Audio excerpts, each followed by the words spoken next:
दिसंबर का महीना था। कई दिनों से लगातार वर्षा हो रही थी। आज कई दिनों के बाद अच्छी धूप निकली थी।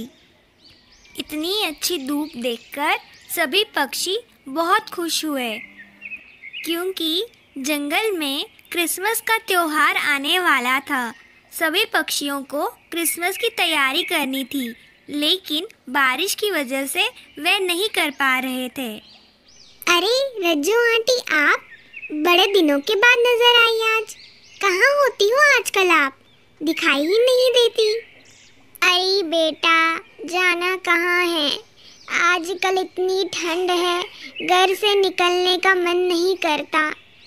इतने दिनों के बाद आज धूप निकली तो सोचा थोड़ा धूप के मज़े ले लूँ। ओह अच्छा, ये सब तो ठीक है, लेकिन रज्जू आंटी, मेरी समझ में एक बात नहीं आ रही। ये टूनी का बेटा टुन्नू आपके साथ क्या कर रहा है? इसकी माँ कहाँ है भला, जो आप इसे अपने साथ लेके घूम रही हो? सुंदरी, तुम्हें तो टूनी के बारे में पता ही है बेटा। जब से उसके पति की मृत्यु हुई है, बेचारी काम के लिए दर दर के ठोकरें खा रही है। कभी इस शहर जाती है काम ढूंढने, तो कभी पता नहीं कहाँ पहुँच जाती है। अब टुन्नू को साथ लेके कहाँ जाती रहेगी भला? इसलिए मैंने उसे कहा टुन्नू को मेरे साथ ही रख लो। रज्जू आंटी, आजकल ज़माना खराब है। आजकल हम किसी पे भी विश्वास नहीं कर सकते। आपको क्या पता टूनी अपने बेटे को आखिर छोड़ के जाती है और खुद कहाँ कहाँ जाके मज़े करती है। नहीं सुंदरी, मैं टूनी को अच्छे से जानती हूँ। टूनी ऐसी नहीं है, वह बहुत मेहनती चिड़िया है। वो बहुत ही समझदार है। बेचारी बहुत मेहनत करती है अपना घर चलाने के लिए। हमें क्या, हमें तो घर बैठे ही कमाई मिल जाती है। तुम्हारे भी पति अच्छा खासा कमा लेते हैं, लेकिन उस बेचारी का क्या? चलिए रज्जू आंटी, मेरा फ़र्ज़ तो आपको समझाना था। आगे आपकी मर्जी, आप खुद समझदार हो। आपको जो ठीक लगे आप वो कीजिए। मैं चलती हूँ। मेरा बेटा इंतज़ार कर रहा होगा। हमें क्रिसमस की शॉपिंग करने भी तो जाना है। ठीक है बेटा टुन्नू, अपना ध्यान रखना। ये कहते ही सुंदरी वहाँ से अपने घर की ओर निकल पड़ती है, लेकिन घर जाते समय उसे रास्ते में टूनी दिख जाती है। क्या बात है टूनी, तुम यहाँ आराम फरमा रही हो और वहाँ तुम्हारा बेटा तुम्हारी याद में रो रहा है। अच्छा है भाई, खुद तो तुम यहाँ बड़े आराम से बैठी हो और वहाँ तुमने सारी जिम्मेवारी रज्जू आंटी को दे दी है। सही है तुम्हारा। नहीं सुंदरी बहन, ऐसी बात नहीं है। आज सरपंच जी के घर पे बहुत सारे मेहमान आए थे, जिस कारण वहाँ बहुत ज़्यादा बर्तन धोने पड़े। मुझे बहुत थकावट महसूस हो रही थी, तो मैंने सोचा 1 मिनट रुक के थोड़ा आराम कर लूँ, ताकि घर जाके टुन्नू को कुछ पता ना चल पाए। अरे बस भी करो, मैंने तो तुम्हें रंगे हाथों पकड़ लिया है। अब मेरे सामने ये नाटक करने का क्या फ़ायदा भला? ये नाटक तुम घर जाके अपने बेटे को दिखाना और उन रज्जू आंटी को, जिनको तुमने बेवकूफ़ बना के रखा है। मेरे सामने ये नाटक करने का कोई फायदा नहीं है।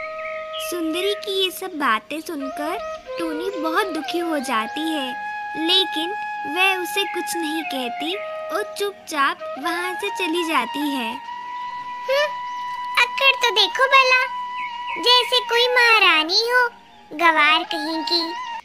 सुंदरी पूरे जंगल में अपने पैसों का रोब झाड़ने के लिए क्रिसमस से 1 दिन पहले अपने घर में बहुत ही सुंदर क्रिसमस का पेड़ लाती है, जिसे देखने के लिए सभी जंगलवासी उसके घर आ पहुंचते हैं। ये बात सुनकर सुंदरी मन ही मन इतरा रही थी कि सभी जंगलवासी उसके घर पे उसका क्रिसमस का पेड़ देखने के लिए आ रहे हैं। आओ आओ टूनी, तुम भी आओ। तुम क्यों शर्मा रही हो भला? तुम जैसी गरीबन अपने घर पे ऐसा पेड़ तो लाने से रही।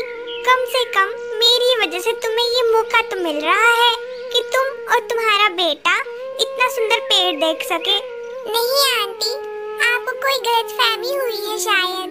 आपको पता नहीं है, मेरी मम्मी भी मेरे घर पे बहुत ही सुंदर क्रिसमस का ट्री लाएगी। मेरी मम्मा ने खुद कहा है।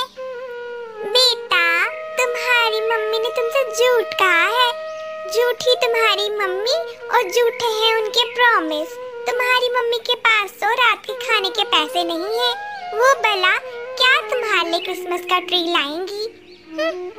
सुंदरी की ऐसी कड़वी बातें सुनकर टूनी और टुन्नू उसके घर से चले जाते हैं। टुन्नू अपने घर आ गया था, लेकिन सुंदरी की कही हुई बातें कहीं न कहीं उसके दिल में घर कर गई थी। माँ, सुंदरी आंटी क्या सच कह रही थी? आपने मुझसे झूठ बोला। आप मेरे लिए क्रिसमस ट्री नहीं लेके आओगे? बोलो मम्मा। नहीं बेटा, मैंने आपसे सच कहा है। मैं अभी आपके लिए क्रिसमस का ट्री लेके आऊंगी। तब तक आप सो जाओ। टूनी घर से क्रिसमस का पेड़ लाने के लिए तो निकल जाती है, लेकिन वह बेचारी ये सोच सोच के परेशान होती है कि वह लाए कहाँ से। टूनी अभी क्रिसमस पेड़ के बारे में सोच सोच के परेशान ही हो रही थी, तभी अचानक से उसकी नज़र सामने पड़े टूटे हुए एक पेड़ पे चले जाती है। अरे, ये तो टूटा हुआ क्रिसमस का पेड़ है। इसे यहाँ पे किसने छोड़ दिया भला? बेचारा, इसे तो पानी की जरूरत है। ये कहते ही टूनी उस क्रिसमस के पेड़ को उठा के अपने घर ले जाती है। टूनी उस टूटे हुए छोटे से क्रिसमस के पेड़ को अपने घर तो ले आई थी, लेकिन वह ये सोच सोच के परेशान थी कि जब कल सुबह टुन्नू जागेगा तो वह उसे क्या जवाब देगी। वह बेचारी पूरी रात इसी दुख में रही और यही सोचते सोचते दुखी मन से सो भी गई। मम्मा जी, जल्दी से जागिए। देखिए, सुबह हो गई है। और थैंक यू, आपने तो इतना सुंदर क्रिसमस का पेड़ लाया और इतनी ही जल्दी आपने हमारा घर भी बना दिया। इसके लिए बहुत बहुत थैंक यू मम्मा।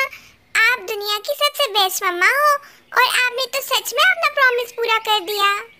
टूनी जब जागती है तो उसकी समझ में कुछ भी नहीं आता कि ये सब क्या हो रहा है।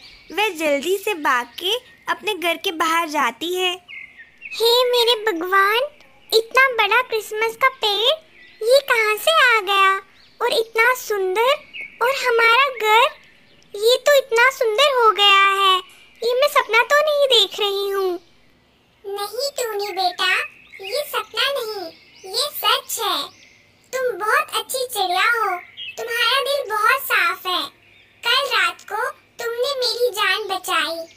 इसी बात की खुशी में मैं तुम्हें ये वरदान देता हूँ कि तुम्हारा घर अब बहुत सुंदर हो जाएगा और तुम्हें कभी पैसों की कमी नहीं सताएगी। ये सब बातें पीछे खड़ी सुंदरी सुन रही होती है और ये बातें सुनते ही उसके मन में लालच जाग उठती है। ओह अच्छा, जादुई क्रिसमस का पेड़, वो भी इस गरीब टूनी के घर पे। ये इसके हाथ कैसे लग गया भला? इस पेड़ को तो मेरे घर पे होना चाहिए। रात के अंधेरे में जैसे ही सुंदरी वह क्रिसमस का पेड़ चुराने के लिए आती है, तभी अचानक से वह क्रिसमस का पेड़ उसके ऊपर गिर जाता है और वहीं खड़े खड़े सुंदरी कौवे की मृत्यु हो जाती है। इस कारण उसके किए की सज़ा उसे मिल जाती है। तो देखा आपने दोस्तों, इस कहानी से हमें ये शिक्षा मिलती है कि हमें कभी भी लालच नहीं करनी चाहिए, क्योंकि लालच बुरी बला है। दोस्तों, अगर आपको ये कहानी पसंद आई तो इस वीडियो को लाइक करें, शेयर करें, कमेंट करें और हाँ, चैनल को सब्सक्राइब करना तो ना भूलें। तो बाय बाय दोस्तों, मिलते हैं बहुत जल्द एक नई कहानी के साथ। तब तक आप सब लोग अपना ध्यान रखें। Bye bye.